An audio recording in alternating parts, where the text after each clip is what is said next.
Hello everyone, this is 3D Print and Molds here with a gear review of the pen fishing rod that you can get commonly available on Amazon.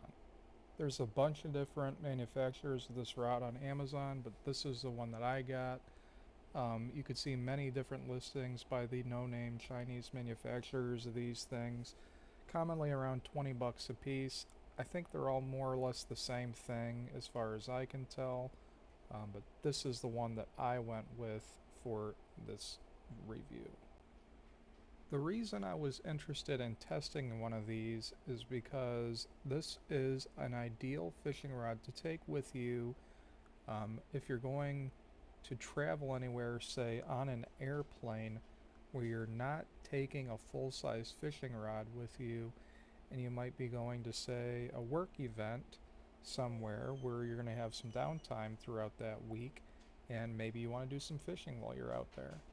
And that's exactly the reason why I picked this rod up. And for $20, it's really not that much of a financial risk, where if it's basically the thing's a piece of trash, that I would be upset. And with that, let's speed through the next clip. Me tying on my 2-inch jointed glide bait, my 3D printed 2-inch glide bait there, and get down to the river and take our first cast with the pen rod. Obviously, since I'm narrating over the video, this is after the fact, and I can tell you my impression of the rod after having used it on a couple of different outings, but first impressions were the rod casts fairly well, particularly with a lure of this weight. That is my 2-inch jointed glide bait. I don't actually know the weight. If I had to guess, it's somewhere around a 1/4 ounce or heavier. 1/4 ounce, 3/8 ounce ish, around in there.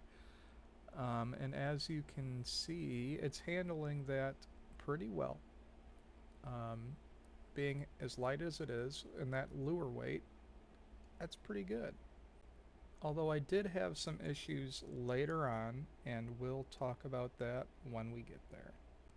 But for now, I'm going to show some sped up footage of me just walking through this creek and fishing with the rod to give you guys an idea of just how fishable this rod actually is.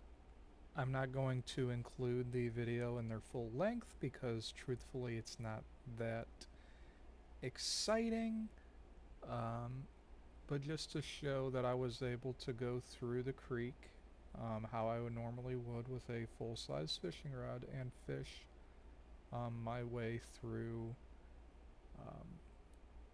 as I normally would. And here I'm going to show one of my two major problems with this rod. That first telescoping area would not seat firmly while I was using this bait. I think it's because this bait is a glide bait and you have to twitch it, but I could not get that first telescoping section to seat firmly how you would think it's supposed to. I would pull it out and twist it and get it as firm as I could, but it would always loosen up over time. And then here I wanted to show my next major issue with this rod as I was using it. So here you see me trying to lock up that first tube again. I had to do that fairly consistently as the use of the rod, and then I cast it right into a tree. And I was able to get it out pretty easily, but I pulled a little bit heavy on the line. It's about 10-pound braid. I was able to pull it out, but a decent amount of pull putting into the line in the reel. And then you'll see what happens on the next cast. So we go ahead, take our cast. Everything seems normal at first, no issues. And then we get into a little bit of the algae that's floating around. Still nothing major with the rod going on. We go ahead and clean the nice 2-inch glide bait of all that algae. If you're wondering, that one in my hand in particular is Tricolor Silk PLA with a UV clear coat resin, which is how I do all my baits with the UV coat. And then you'll notice, uh-oh, big old bird's nest in the reel there. And I worked on that bird's nest for quite some time, and I just could not get it out. Just couldn't get it out. And that's unfortunate because I kind of needed that line. The reel wasn't big enough to hold enough line for me to cut that all out and then continue fishing. So I decided to basically pack it up for the day and head back due to this bird's nest. But this shows off a nice little, well, the main feature of this rod actually is how compact it is of a package. See, there's a nice little thumbnail for the video there, the collapsed pen rod and my 2-inch glide bait there. But because of that bird's nest, had to pack it in for the day and call it quits. But I did get a decent amount of fishing in before that happened, so take that for what it's worth. And I alluded to earlier in the video, the reason I got this rod is because I wanted to be able to take it on an airplane with me, which brings us to this picture. I took this picture at Tuckasegee Park, which is about 10 minutes from Charlotte International Airport in North Carolina. And the reason I bring this up is because I brought this with me on a work trip down there. This rod fit into my luggage carry-on just fine, and I was able to use it at this park to do a little bit of fishing on this work trip. Did not end up catching anything at this park. It was really a beach, and you could wade out quite far into the water, like halfway out into the river, so it wasn't very deep. I don't think there was really much going on. I tried my jointed glide bait, you can see there, and also a piece of sausage, trying to catch some catfish. Didn't end up catching anything, but was able to do some fishing. Which takes us to my third outing with the pen rod. This time I'm going to be using a jointed hard body tadpole glide bait that I designed on Livestream.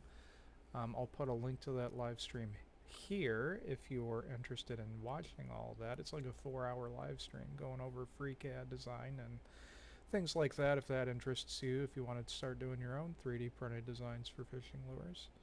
We're bigger on that around here.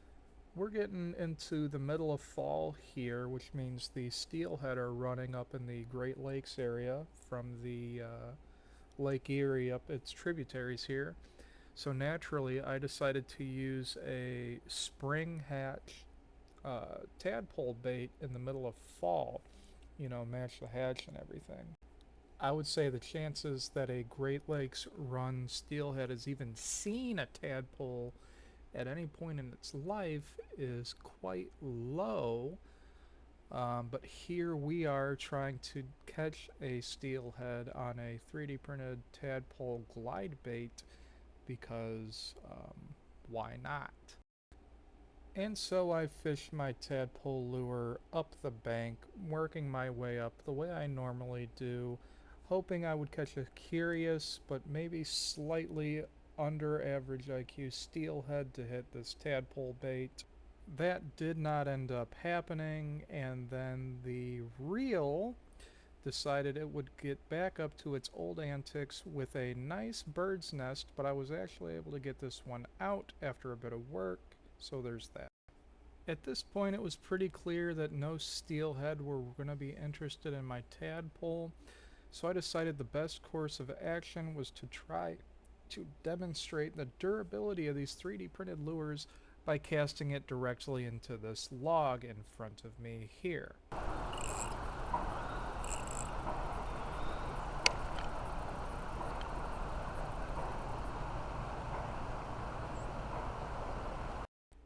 I don't know, I guess I was trying to show off the durability of these baits because it's something I get asked about from time to time how durable are the 3D printed lures. They're just as durable as any lure you might cast directly into a rock with the UV clear coat. I would say the UV clear coat's really important for getting that extra durability out of these baits, and they probably would not work as at all without it. They'd probably pull apart, to be honest. So the pen rod, final thoughts. I would say it is fine for what it is.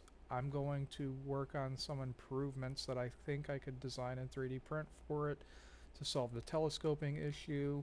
Might be able to do something with the reel, get either a better, like an ice fishing reel, like a better quality reel for it. Or maybe I could 3D print like a new spool for it to, like, I don't know, figure out how to get rid of that bird nest issue with that spool. But for 20 bucks, it's good enough for what it is. And if you can't get another fishing rod with you somewhere you're trying to go, you can definitely do some fishing with this setup. So anyway, after getting yet another bird's nest with this setup, I decided to call it quits on this particular day. It was clear that the steelhead were not interested in my tadpole lure. Surprise, surprise. It's really more of a smallmouth lure, but I just wanted to get a sense and a feel for the action before I put it up on my website, which I will be doing shortly. But this particular outing, I decided to call it a day. Final thoughts on the pen rod for 20 bucks. It's good for what it is. You can fish with it. Just expect a little bit more trouble than a standard fishing rod. Know what you're getting into, and then you won't be disappointed with it. And yeah, that's my thoughts on that.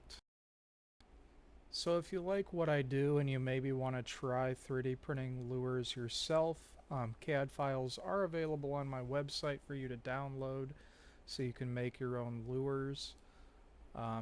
Making lures yourself, it's relatively cheap. The filament, the hooks, and the split rings, all that stuff, hardware, you could probably have anywhere from 30 to 40 cents a bait into any particular bait. And to be honest, they work just as well as a comparable store-bought lure, size and type and all that. One more on the pen rod here as I'm packing it up. It does fit into the front pocket of my waders here, so another point for collapsibility. We'll say durable. I can't. Blah, blah, blah. It's getting long in the video now. Another point for collapsibility and ease of handling. But that's it for today. Go check out my website at www.3dprintedmolds.com. Hope to see you there.